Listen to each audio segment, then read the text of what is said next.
Estamos con Martín Tetaz. Martín, ¿qué tal? Acaba de quedar refutado muy rápidamente, basta que trates de prender el gas. Porque si vos tratás de prender el gas, lo que vas a descubrir es que por obra y gracia del Espíritu Santo no se conectan los gasoductos, ¿no? Es decir, la inversión privada puede eventualmente llegar, pero eso tarda un tiempo, más cuando tiene que desarrollar... O sea, que alguien no puede resolver el caso del gas, por para ejemplo. muchas actividades productivas y económicas es importante a veces el rol como regulador, a veces el rol como facilitador de la inversión privada, a veces un simple rol regulador. Lo que está claro es que cuando el Estado se retira por completo, había uno de los lugares donde se retiraba y era innecesario, no se nota, no pasa nada, pero hay otros lugares donde se retira y donde por ahí con una inversión muy pequeña se podía invertir en los compresores que necesitaba el gasoducto para que tuviéramos gas en el invierno, y ahora estamos desesperados tratando de ver cómo hacemos para que algún barco nos traiga el gas que nosotros mismos podríamos tener, que de hecho tenemos, y podríamos estar trayendo acá. Y también cómo ves esto, porque el barco estaba, viste que no le pudimos pagar. Efectivamente. O sea, se armó de que Lula no... No, no fue eso. Claro, es un problema de eficiencia local, ¿no? De pago. De eficiencia y de que vos sabés, Marcelo, que el sector externo estaba colapsado. Para mí, el acierto número uno de la gestión de Milei es que logró ordenar el desastre del sector externo. Cuando asume Milei, el gobierno anterior había hecho una mala praxis que en el medio de un año, con 20.000 millones de dólares menos de reservas, había bajado el precio del dólar. Eso es lo contrario de lo que vos tenés que hacer cuando no tenés reservas, tenés que subir el precio del dólar, lo había bajado para tratar de ganar las elecciones. Entonces no había un solo dólar. El gobierno, desde que llegó, cayeron, mira, te voy a dar dos números, Marcelo, cayeron 20% las importaciones en el primer cuatrimestre, vos sabés que muchos de esos son insumos productivos directamente, 20% menos, y de ese 80% que sí se está importando, el 60% no se pagó. Entonces el gobierno no pagó las importaciones, logró con eso recomponer algo de reservas, hacer pie en reservas, y que ahora si vos tenías dólares en tu banco puedas ir a buscarlos y estén, porque la verdad es que el gobierno anterior se los había gastado. Pero eso de no pagar importaciones, bueno, primero es una deuda para adelante. Obviamente. Pero tiene que ver con la recesión también en la caída de la importación. Por eso te decía que cayeron 20% las importaciones, esa es la recesión. Sí. Cayeron 20% las importaciones. Pero encima de que estás importando mucho menos, lo poco que importás no lo pagás. Lo pagás a 30, ¿No es 60, un problema 90. para adelante eso? Absolutamente, por eso tenés hay como una puerta 12, por eso el gobierno, algunos dicen que salga del cepo mañana. Como no puede salir del cepo tan rápidamente, porque tiene, si bien una parte de esas importaciones se negociaron con casa matriz, otra parte de esas importaciones lo resolvieron con el esquema del BOPREAL, te quedan entre 20.000 y 30.000 millones de dólares en el medio de una puerta 12, de gente que está esperando para decir, che, ¿cuándo me van a pagar? ¿Cómo hago yo para pagar mi importación? O de gente que quiere importar hacia adelante. Y vos pensá, Marcelo, que el 80% de las importaciones son para insumos productivos. Entonces, buena parte de las actividades económicas hoy están paradas, en parte porque no hay un mango y la gente está pasando por una crisis, pero también en parte porque no hubo dólares hace por lo menos casi un año que no hay dólares en Argentina. Pero vos yo me equivoqué, el principal acierto, porque le diste todo palo después. Pero lo que pasa es que asumió, él no lo quiere decir a eso porque si lo decía tenía un corralito y se iba al gobierno, pero la realidad es que ellos asumieron con dos bombas, de las cuales se habla poco. La primera bomba era la bomba de que había reservas negativas, deuda de 50.000 millones con importadores y por lo tanto no se podía importar nada y una economía no puede funcionar sin importar, no dijeron nada. Lo fueron resolviendo, hicieron pie en reservas. Hace una semana recién que tenemos reservas positivas, hicieron pie sin decir la palabra corralito porque si la decían era game over. Y la segunda es la palabra default. Hay 12.000 millones de dólares de vencimientos hacia el año que viene, el gobierno no tiene reservas para pagar, no tiene acceso a los mercados financieros. La única chance que tiene Milei para no entrar en default en el medio de un año electoral es que el riesgo país colapse 700 puntos en los próximos meses, de acá hasta fin de año. Para eso, la única bala, la bala de plata, es la bala del equilibrio fiscal.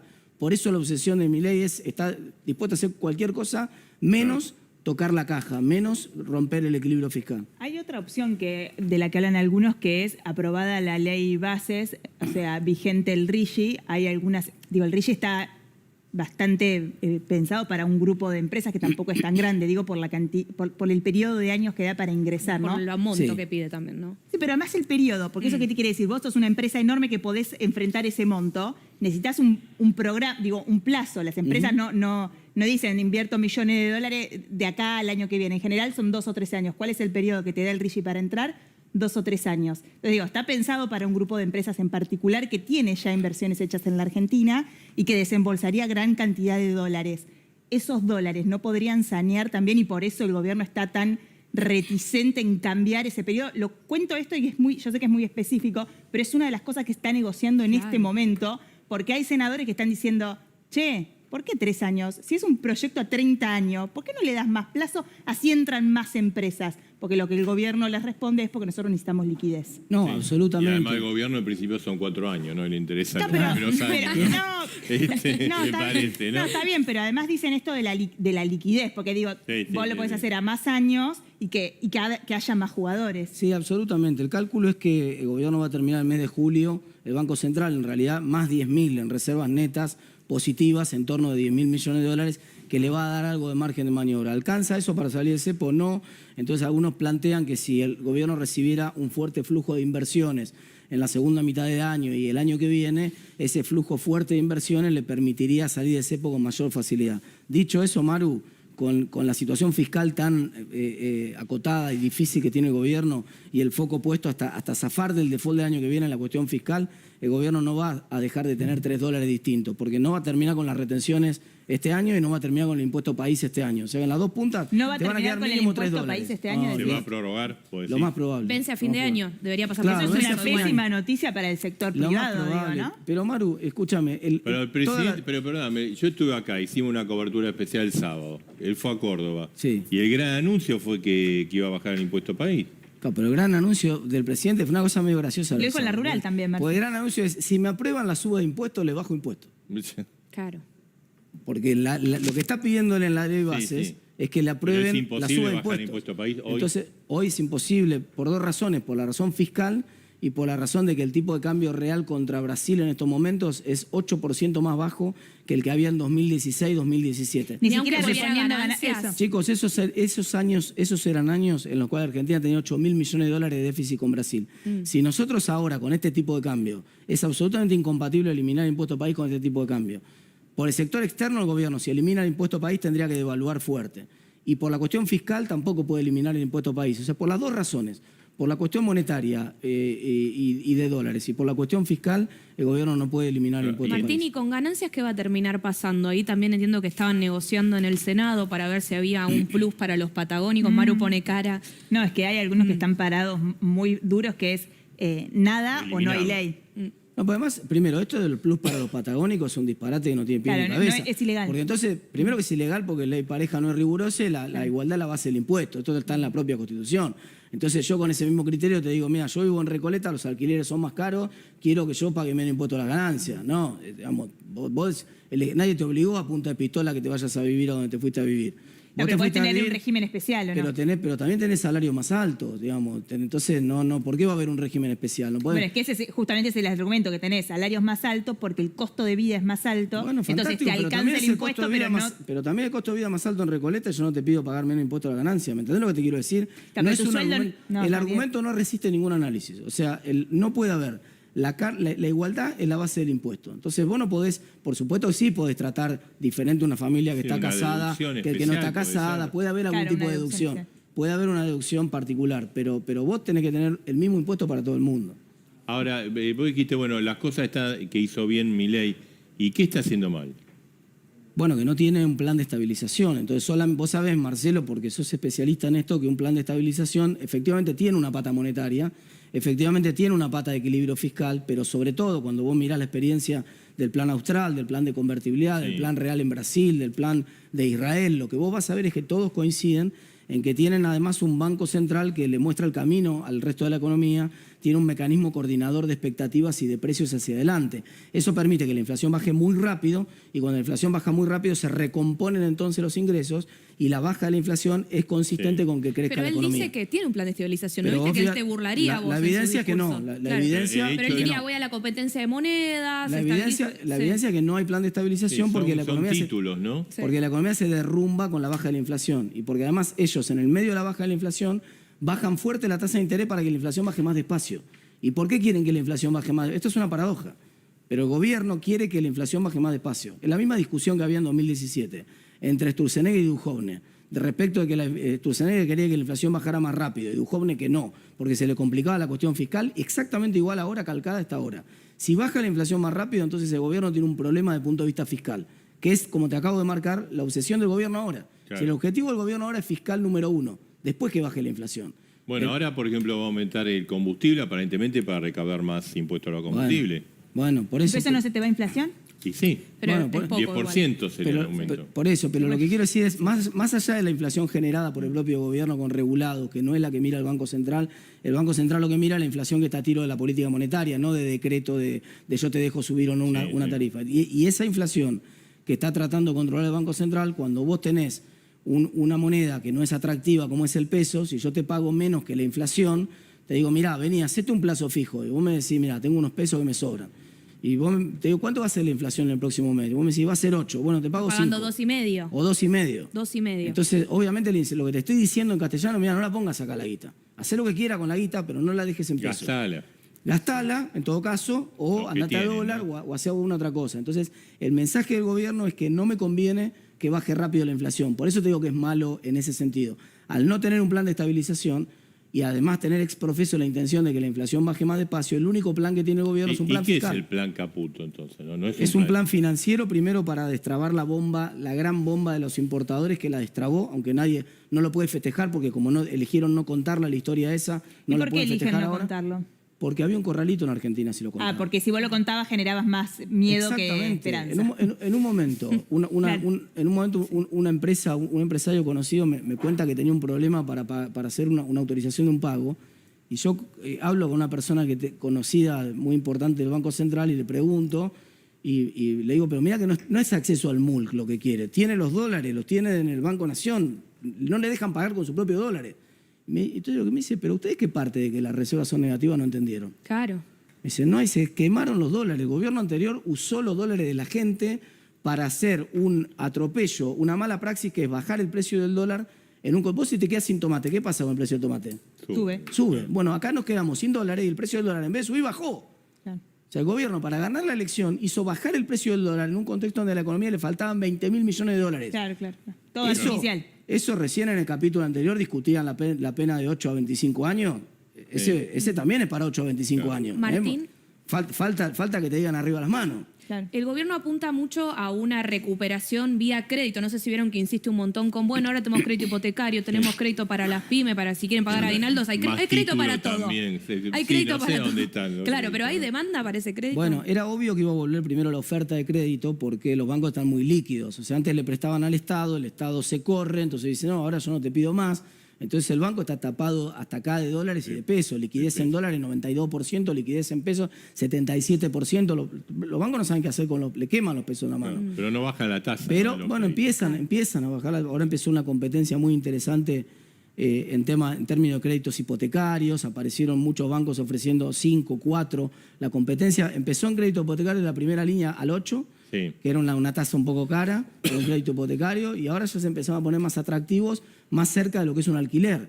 Entonces, al ponerse cerca de lo que es un alquiler, se empieza a poner atractivo para un segmento de la población grande que hoy está gastando 500.000, 600.000, 800.000 pesos en un alquiler y que dice, bueno, yo con esa plata tal vez puedo sacar un crédito hipotecario, voy pagando lo mismo, pero es mío, ¿no? Claro. Y Martín, vos... viste que el gobierno bajó la inflación, calculo que se habla de una inflación del 5 para 5, 4,5 ellos. ¿Vos pensás que a partir de ahora va a costar o que se puede bajar? No, viste hecho, que hay una discusión, ¿no? Lo que te decía Marcelo, de hecho... Porque digamos, si no baja la inflación también, el atraso cambiario va a ser más sostenido. Absolutamente. Yo lo que te decía recién, ¿no? Cuando uno miraba lo que estaba pasando en la inflación de alimentos y bebidas, que es donde tenemos mediciones de alta frecuencia, porque hay varias consultoras buenas, que toman muy buenas, por ejemplo, la de Caballo Junior, la del hijo de Caballo. Pero se le dio vuelta. Claro, pero se dio vuelta en un contexto donde el gobierno lo que dice es que no quiere que baje tan rápido la inflación, baja las tasas de interés, se dispara entonces el dólar. Es decir, eso es consecuencia de la praxis del gobierno, no es una casualidad. Si el gobierno eligió que pase todo eso, porque vio que lo que estaba pasando es que la inflación en el supermercado estaba completamente colapsando. O sea, estaba bajando a un nivel, íbamos a llegar a fin de año sin inflación al ritmo que veníamos.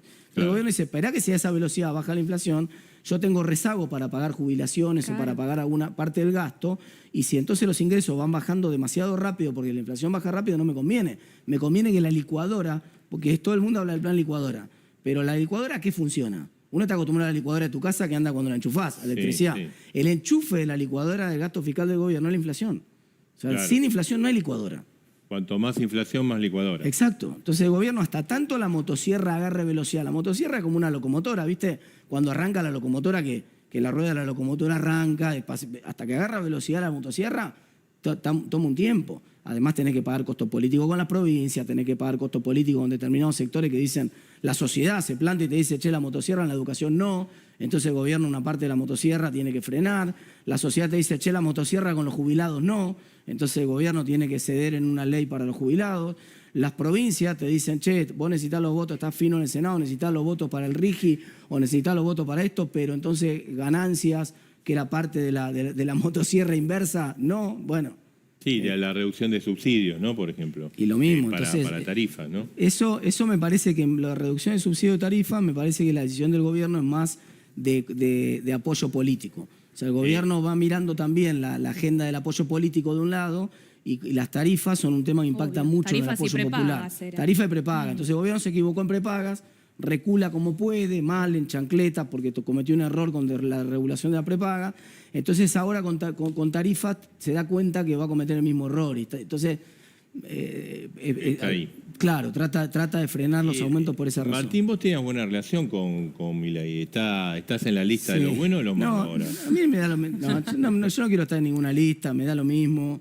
Qué sé yo, el presidente es una excelente persona como persona. Después uno puede objetarlo como político, puede tener diferencias como economista.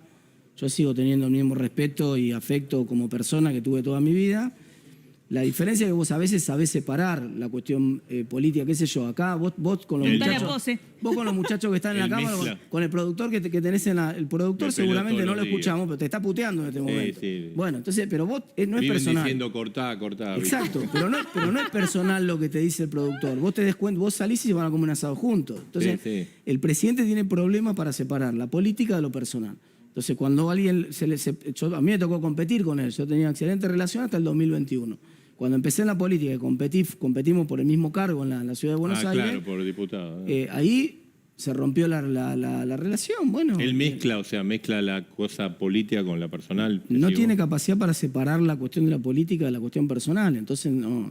Fíjate, yo me peleo en términos políticos con muchísimos diputados o con gente de los otros espacios, ni te cuento con los del espacio kirchnerista. Sin embargo, después yo descuento que son buenas personas, que solamente piensan distinto que yo, creen que la solución va por otro lado, pero yo no creo que ellos sean ni mejores ni peores que yo. Bueno, Bueno, Martín, la contracara es la... parece que en mayo también hay una caída de acuerdo al consumo de energía bastante importante. Sí, absolutamente. Vamos a pasar muy rápidamente a dejar de hablar de la inflación, pero a empezar a hablar del desempleo. Casi te diría el segundo semestre del 2002, para hacerlo en términos históricos. Marcelo, vos te vas a acordar cuando el primer semestre del fogonazo de inflación por la salida de la convertibilidad, al dólar que se había ido, se había multiplicado por 4, y después se empezó a estabilizar la economía. Bajó muy rápido la inflación, pero quedó un tendal en ese momento de 21% de desempleo. Ahora estamos, el número de desempleo cuando se conozca de este trimestre va a ser escalofriante, realmente muy probablemente un número de dos cifras. Pensá que sectores que son muy traccionadores del empleo, como la construcción, están cayendo 40%. Claro, Recién acaba de conocerse ayer el índice general de actividad de Orlando Ferreres, que por primera vez registra algún rebote en el mes de abril. O sea, como que la economía hubiera hecho pie en el mes de abril, hubiera tocado fondo en el mes de abril. Es muy prematuro, recién es un dato. Vamos a tratar de verlo, obviamente, medio vaso medio lleno. En mayo cayó el 13%. Sí, por eso digo, es un solo dato. La economía de este año, la discusión es cuánto cae este año. Y va a caer, mira, probablemente cerca de 8% sea la caída de la economía todo el año. Va a ser una caída muy dura porque se combinaron las dos cosas, Marcelo. La caída de la oferta, porque no había dólares y cerraron la canilla de la producción, y la caída de la demanda, porque la gente perdió muchos ingresos, los jubilados perdieron muchos ingresos, el susto de no saber si no vas a perder el empleo, por las dudas te hace postergar una decisión de cambio de un electrodoméstico, de comprar un auto, de arreglar la casa, todo eso, decís, bueno, no, esperemos a ver qué pasa. Entonces, en la medida que se empieza a estabilizar, la gente se anima a esas decisiones y por ahí la economía se pide. Martín, gracias. Muchas gracias, nos vemos. Dale.